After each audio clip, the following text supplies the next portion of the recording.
2024년 12월 12일 목요일 윤석열 대통령은 12월 3일 화요일 오후 10시 30분 비상계엄 선포에 대한 입장을 다음과 같이 대국민 담화를 실시하였습니다. 국민께 드리는 말씀. 존경하는 국민 여러분, 저는 오늘 비상계엄에 관한 입장을 밝히기 위해 이 자리에 섰습니다. 지금 야당은 비상계엄 선포가 내란죄에 해당한다며 광란의 칼춤을 추고 있습니다. 정말 그렇습니까? 과연 지금 대한민국에서 국정마비와 국헌문란을 벌이고 있는 세력이 누구입니까? 지난 2년 반 동안 거대 야당은 국민이 뽑은 대통령을 인정하지 않고 끌어내리기 위해 퇴진과 탄핵 선동을 멈추지 않았습니다. 대선 결과를 승복하지 않은 것입니다. 대선 이후부터 현재까지 무려 178회에 달하는 대통령 퇴진, 탄핵 집회가 임기 초부터 열렸습니다. 대통령의 국정 운영을 마비시키기 위해 우리 정부 출범 이후부터 지금까지 수십 명의 정부 공직자 탄핵을 추진했습니다. 탄핵된 공직자들은 아무 잘못이 없어도 소추부터 판결 선고 시까지 장기간 직무가 정지됩니다. 탄핵이 발의되고 소추가 이루어지기 전 많은 공직자들이 자진 사퇴하기도 하였습니다. 탄핵 남발로 국정을 마비시켜온 것입니다. 장관, 방통위원장 등을 비롯하여 자신들의 비위를 조사한 감사원장과 검사들을 탄핵하고 판사들을 겁박하는 지경에 이르렀습니다. 자신들의 비위를 덮기 위한 방탄 탄핵이고 공직기관과 법질서를 완전히 무너뜨리는 것입니다.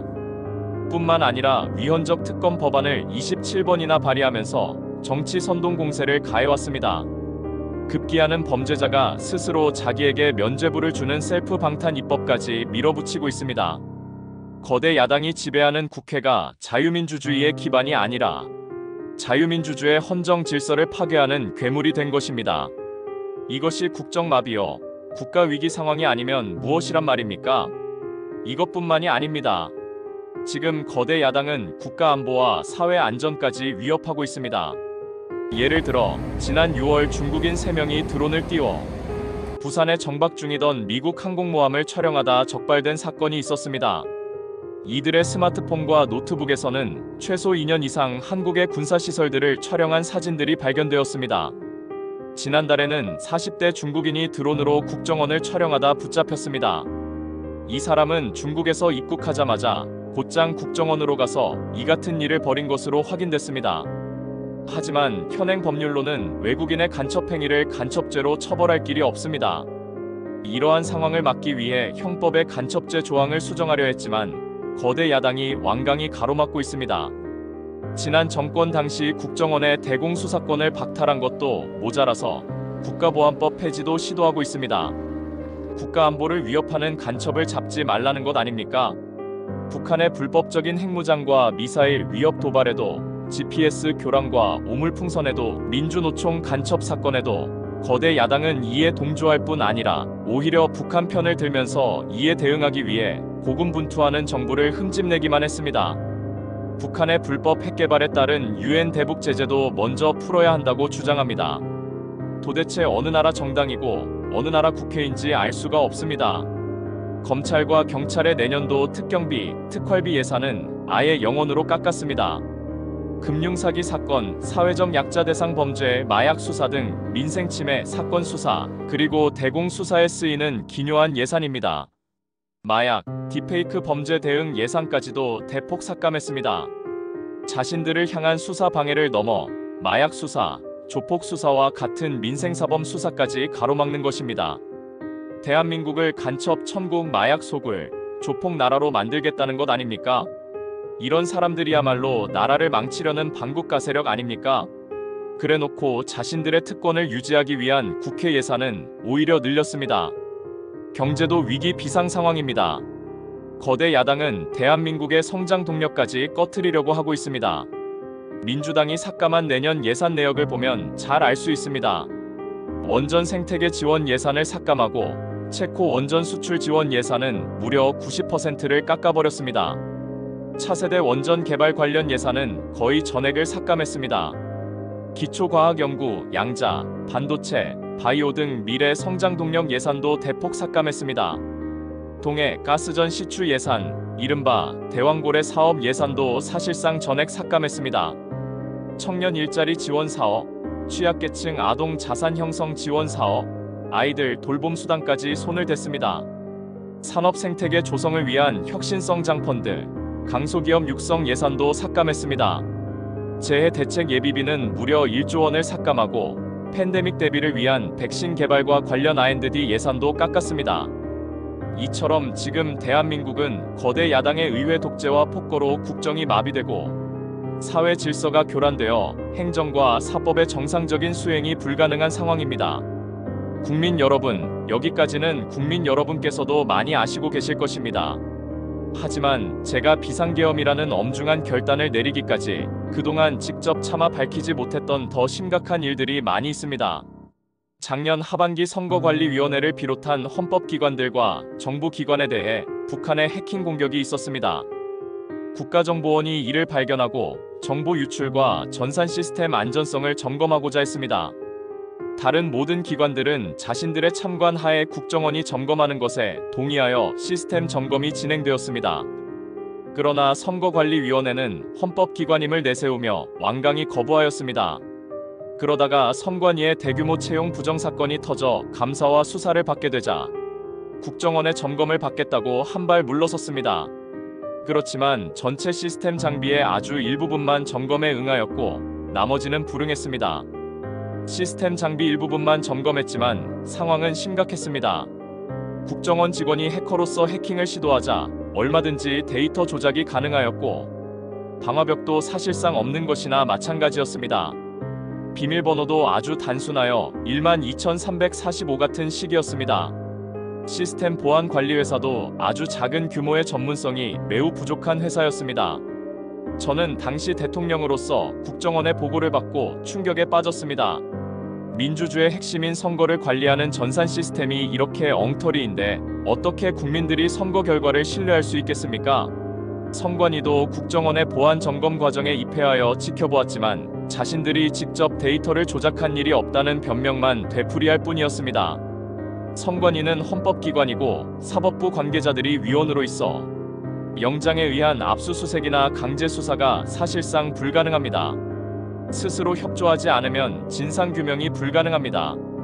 지난 24년 4월 총선을 앞두고도 문제 있는 부분에 대한 개선을 요구했지만 제대로 개선되었는지는 알 수 없습니다. 그래서 저는 이번에 국방장관에게 선관위 전산 시스템을 점검하도록 지시한 것입니다.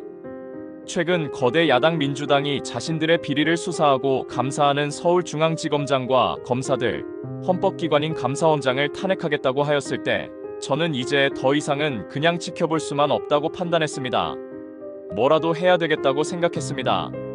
이들은 이제 곧 사법부에도 탄핵의 칼을 들이댈 것이 분명했습니다. 저는 비상계엄령 발동을 생각하게 되었습니다. 거대 야당이 헌법상 권한을 남용하여 위헌적 조치들을 계속 반복했지만 저는 헌법의 틀 내에서 대통령의 권한을 행사하기로 했습니다. 현재의 망국적 국정 마비 상황을 사회 교란으로 인한 행정사법의 국가 기능 붕괴 상태로 판단하여 계엄령을 발동하되 그 목적은 국민들에게 거대 야당의 반국가적 패악을 알려 이를 멈추도록 경고하는 것이었습니다.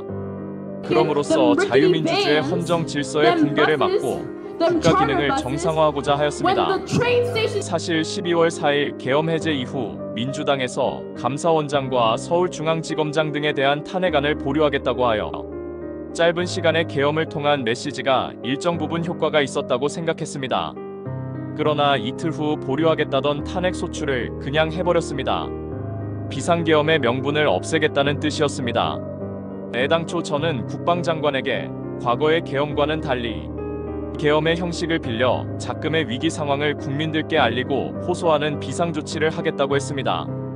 그래서 질서 유지에 필요한 소수의 병력만 투입하고 실무장은 하지 말고 국회에 계엄 해제 의결이 있으면 바로 병력을 철수시킬 것이라고 했습니다. 실제로 국회에 계엄 해제 의결이 있자 국방부 청사에 있던 국방장관을 제 사무실로 오게 하여 즉각적인 병력 철수를 지시하였습니다. 제가 대통령으로서 발령한 이번 비상조치는 대한민국의 헌정 질서와 국헌을 망가뜨리려는 것이 아니라 국민들에게 망국의 위기 상황을 알려드려 헌정 질서와 국헌을 지키고 회복하기 위한 것입니다. 소규모이지만 병력을 국회에 투입한 이유도 거대 야당의 망국적 행태를 상징적으로 알리고 계엄 선포 방송을 본 국회 관계자와 시민들이 대거 몰릴 것을 대비하여 질서 유지를 하기 위한 것이지 국회를 해산시키거나 기능을 마비시키려는 것이 아님은 자명합니다. 300명 미만의 실무장하지 않은 병력으로 그 넓은 국회 공간을 상당 기간 장악할 수 없는 것입니다. 과거와 같은 계엄을 하려면 수만 명의 병력이 필요하고 광범위한 사전 논의와 준비가 필요하지만 저는 국방장관에게 계엄령 발령 담화 방송으로 국민들께 알린 이후에 병력을 이동시키라고 지시했습니다. 그래서 10시 30분 담화 방송을 하고 병력 투입도 11시 30분에서 12시 조금 넘어서 이루어졌으며 1시 조금 넘어 국회에 계엄 해제 결의가 있자 즉각 군 철수를 지시하였습니다. 결국 병력이 투입된 시간은 한두 시간 정도에 불과합니다. 만일 국회 기능을 마비시키려 했다면 평일이 아닌 주말을 기해서 계엄을 발동했을 것입니다. 국회 건물에 대한 단전, 단수 조치부터 취했을 것이고 방송 송출도 제한했을 것입니다. 그러나 그 어느 것도 하지 않았습니다. 국회에서 정상적으로 심의가 이루어졌고 방송을 통해 온 국민이 국회 상황을 지켜보았습니다. 자유민주 헌정 질서를 회복하고 수호하기 위해 국민들께 망국적 상황을 호소하는 불가피한 비상조치를 했지만 사상자가 발생하지 않도록 안전사고 방지에 만전을 기하도록 하였고 사병이 아닌 부사관 이상 정예 병력만 이동시키도록 한 것입니다. 저는 이번 비상계엄을 준비하면서 오로지 국방장관하고만 논의하였고 대통령실과 내각 일부 인사에게 선포 직전 국무회의에서 알렸습니다. 각자의 담당 업무 관점에서 우려되는 반대 의견 개진도 많았습니다. 저는 국정 전반을 보는 대통령의 입장에서 현 상황에서 이런 조치가 불가피하다고 설명했습니다. 군 관계자들은 모두 대통령의 비상계엄 발표 이후 병력 이동 지시를 따른 것이니만큼 이들에게는 전혀 잘못이 없습니다. 그리고 분명히 말씀드리지만 저는 국회 관계자의 국회 출입을 막지 않도록 하였고 그래서 국회의원과 엄청나게 많은 인파가 국회 마당과 본관, 본회의장으로 들어갔고 계엄 해제 안건 심의도 진행된 것입니다. 그런데도 어떻게든 내란죄를 만들어 대통령을 끌어내리기 위해 수많은 허위 선동을 만들어내고 있습니다. 도대체 이 시간짜리 내란이라는 것이 있습니까? 질서 유지를 위해 소수의 병력을 잠시 투입한 것이 폭동이란 말입니까? 거대 야당이 거짓 선동으로 탄핵을 서두르는 이유가 무엇이겠습니까? 단 하나입니다. 거대 야당 대표의 유죄 선고가 임박하자 대통령의 탄핵을 통해 이를 회피하고 조기 대선을 치르려는 것입니다. 국가 시스템을 무너뜨려서라도 자신의 범죄를 덮고 국정을 장악하려는 것입니다. 이야말로 국헌 문란 행위 아닙니까? 저를 탄핵하든 수사하든 저는 이에 당당히 맞설 것입니다. 저는 이번 계엄 선포와 관련해서 법적, 정치적 책임 문제를 회피하지 않겠다고 이미 말씀드린 바 있습니다. 저는 대통령 취임 이후 지금까지 단 한순간도 개인적인 임기나 대통령 임기, 자리 보전에 연연해 온 적이 없습니다.